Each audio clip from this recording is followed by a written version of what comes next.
So what we have is a tube of silicone, and a lot of times people don't know how to actually get one ready.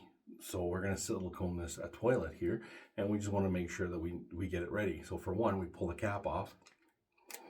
Now, some people would say, don't do that, you're going to break your teeth. Yeah, probably would. Sometimes I've felt the crunch. Ooh. Anyways, and what I usually do is say this, to anybody or any of my apprentices, what I've said in the past is that make your hole tiny. All right. So really, you're going to take your utility knife and you're going to go on an angle. All right. So on an angle, like this, and I'm going to make my hole tiny, like this to start off. Whoa. Here, if I'm not in the way, maybe it'll focus on this. There you go. All right. So it's fairly tiny at this point. But at this point, I get to choose if I want to make it bigger. If you actually start off right at the bottom here, you're going to have a big, huge hole. You don't get a choice. You can't make that hole any smaller. All right. Unless you have very creative brain and you come up with some very interesting, some people have interesting ideas. Okay, so what I've done now is I've actually done it again, cut it slightly for silicone. Now my hole is actually about 1/8 of an inch. All right, so I don't know if you can actually see that properly, but that's where it's at. Okay. Problem is some tubes of silicone, what they actually have is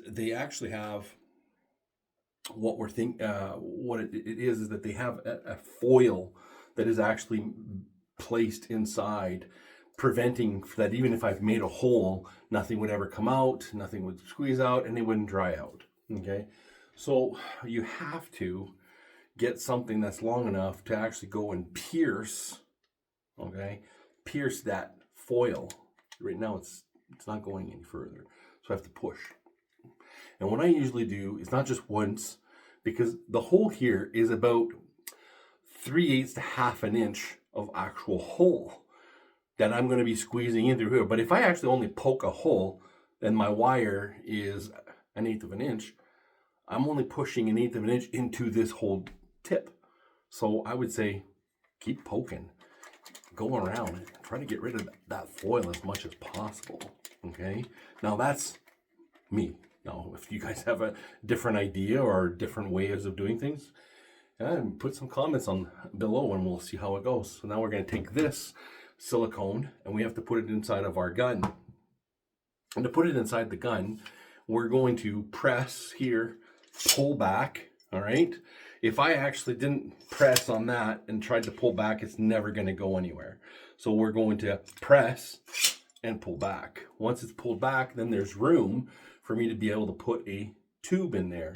So some tubes you have to put in nose first and then drop in. And this one's slightly different. You put back end first, drop it in, and then slide over.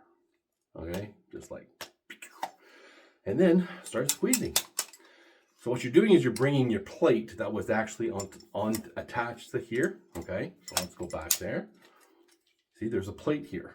And that plate is going to push your silicone down through the tube. And that's what we're doing. So we're going to pull it back all the way. We're going to put our silicone tube in and push it in. So now it's actually in there and done. Now it's actually squeezing. Now if I keep pressing, I'm going to have silicone coming out the end. Okay? And that is actually how you put in a tube of silicone inside of a silicone gun and you get it ready to get going. Now we're going to actually hopefully show you some silicone you can press on the next videos.